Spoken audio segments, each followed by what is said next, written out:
नमस्ते विद्यार्थी मित्र व मैत्रिणींनो, आपण अंकिला मी दास तुझा हा अभंग बघितलेला आहे आणि या अभंगावर आधारित शब्दार्थ, प्रश्नोत्तरे आणि काव्य सौंदर्य ज्याची उत्तरे तुम्हाला लिहायची आहेत हे सगळं बघितलेलं आहे.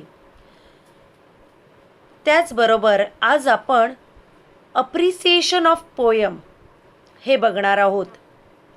त्या अगोदर तुम्हाला जो दररोज व्हिडिओज येतात आणि त्याच्या जोडीला जे असाइनमेंट येतं ते तुम्हाला सोडवायचं आहे, पूर्ण करायचं आहे, कारण दररोज आम्ही ते चेक करणार आहोत. तर संतवाणी पहिली, अंकिला मी दास तुझा. रचनाकार आहेत संत नामदेव.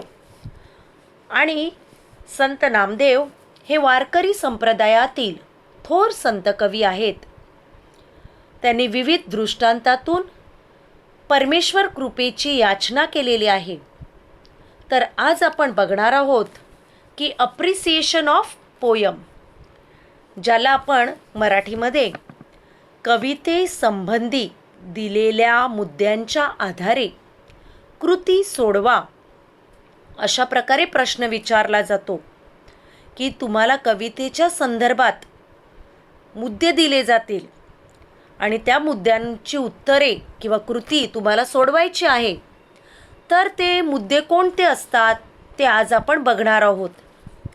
यामध्ये एकूण 6 कृती आहेत, परंतु परीक्षेमध्ये तुम्हाला फक्त 5 कृती विचारल्या जातील आणि ह्या 5 कृती 8 गुणांच्या असतील. तर आता आपण बघूया अप्रिसिएशन ऑफ पोयम. आणि आपण कोणती कविता घेतलेली आहे? अंकिला मी दास तुझा.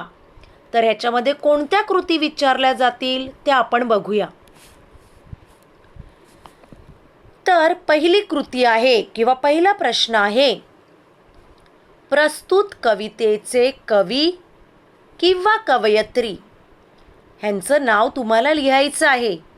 तर अभंग अंकिला मी दास तुझा या अभंगाचे रचनाकार आहेत संत नामदेव, म्हणून मी उत्तर लिहिलेले आहे संत नामदेव.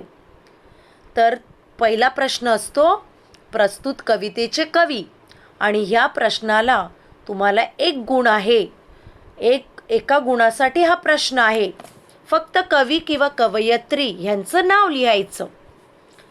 पुढचा प्रश्न आपण बघूया की पुढचा प्रश्न काय आहे किंवा कृती. तर पुढची कृती आहे कवितेचा विषय.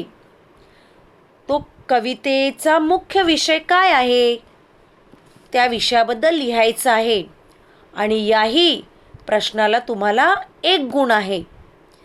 तर मी उत्तर लिहिलेलं आहे की देवाला आई मानून देवरूपी मातेने बाळाचा म्हणजेच आपला सांभाळ मायेने करावा अशी विनवणी करणारा हा अभंग आहे. तर मी अंकिला मी दास तुझा या कवितेचा विषय लिहिलेला आहे.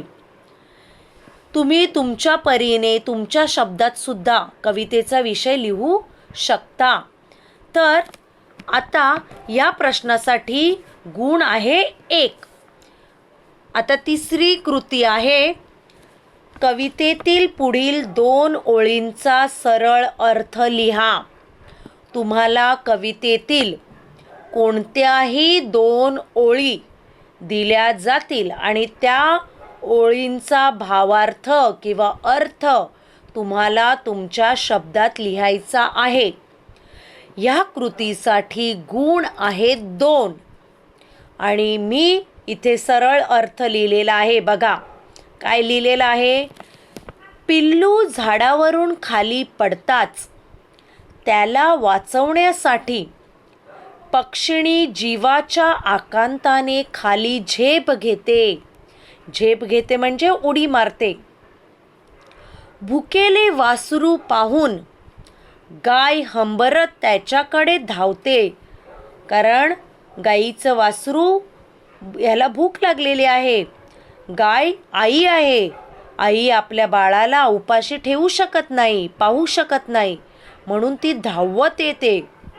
यातून पशु पक्ष्यांच्या हृदयातील ममता दर्शवली आहे. ममता म्हणजे प्रेम, आईचं प्रेम, की आईचं प्रेम पक्षी आणि प्राणी कोणीही असो, आई ही शेवटी आईच असते, हे आपल्याला ह्या ओळींतून दिसते. तर तो सरळ अर्थ तुम्हाला लिहायचा आहे. आणि ह्या प्रश्नासाठी, ह्या कृतीसाठी गुण आहेत 2. पुढची कृती आहे कवितेतून मिळणारा संदेश. संदेश म्हणजे मेसेज. या कृतीसाठी गुण आहेत 2. तर अंकिला मी दास तुझा या अभंगातून आपल्याला काय संदेश मिळतो ते मी लिहिलेलं आहे. बघूया आपण काय आहे. संत नामदेव देवाला आई मानून, ते देवाला, विठ्ठलाला, परमेश्वराला आई मानतात आणि काय सांगतात, आपला सांभाळ बाळाप्रमाणे करावा असे विनवतात. विनवतात म्हणजे विनवणी करणे, रिक्वेस्ट करणे, प्रार्थना करणे. ज्याप्रमाणे बाळ पूर्णपणे आईवर विसंबून असते, त्याप्रमाणे आपणही देवाचरणी लीन व्हावे. लीन व्हावे म्हणजे स्वतःला अर्पण करणे, म्हणजे तो आईप्रमाणे आपला सांभाळ करील असा दृढ विश्वास संत नामदेव या अभंगातून व्यक्त करतात. तुम्हाला त्या कवितेतून काय शिकायला मिळालं ते तुम्हाला या ठिकाणी लिहायचं आहे. आणि ह्यासाठी गुण आहेत 2. तुम्ही तुमच्या शब्दामध्ये हे उत्तर आणखीन वाढवायचं आहे. पुढे आहे, पुढचा प्रश्न आपण बघूया. कविता आवडण्याची वा म्हणजे किंवा न आवडण्याची कारणे. म्हणजे तुम्हाला ही कविता आवडली का? जर आवडली असेल तर का आवडली, किंवा न आवडली तर का आवडली नाही, त्याची कारणं लिहायची आहेत. परंतु आपण ही कविता आवडली असंच लिहायचं आहे मुलांनो. तर उत्तर बघूया आपण. या अभंगात संत नामदेव यांनी श्री विठ्ठलाला आई संबोधून स्वतःचा सांभाळ करण्याची विनवणी केली आहे, विनंती केली आहे. हा अभंग वाचताना मला सतत माझ्या आईची आठवण झाली. आई किती जपते आपल्याला. देवानेही आईप्रमाणे आपल्यावर मायेची नित्य पखरण करावी, हा विचारच मनाला भावला. मला हा अभंग खूप आवडला. म्हणजे या कवितेतील जे जे चांगलं आहे, काय आवडलं, ते तुम्हाला या ठिकाणी लिहायचं आहे. की मला ही कविता का आवडली, मला काय मिळालं या कवितेतून, ते सगळं लिहायचं आहे. आणि ह्याच्यासाठी गुण आहेत 2. आणि शेवटचा प्रश्न आहे प्रस्तुत कवितेतील शब्दांचा अर्थ. आणि तुम्हाला एकूण 4 शब्द दिले जातील. या 4 शब्दांचा अर्थ म्हणजेच समानार्थी शब्द तुम्हाला लिहायचे आहेत. आता अंकिला मी दास तुझा या कवितेतील, या अभंगातील 4 शब्द तुम्हाला दिलेले आहेत. धेनू. धेनू म्हणजेच काय? गाय. तर उत्तर काय आहे? गाय. धरणी म्हणजेच धरती. तिसरा शब्द आहे काज.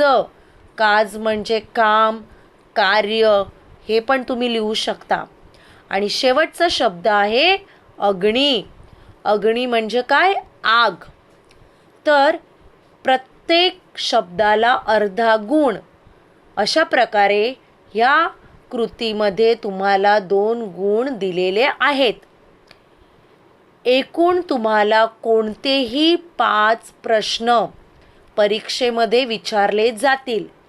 म्हणजे एकूण 8 गुणांचा हा प्रश्न किंवा ही कृती आहे, ज्याला आपण इंग्लिशमध्ये अप्रिसिएशन ऑफ पोयम असे म्हणतो.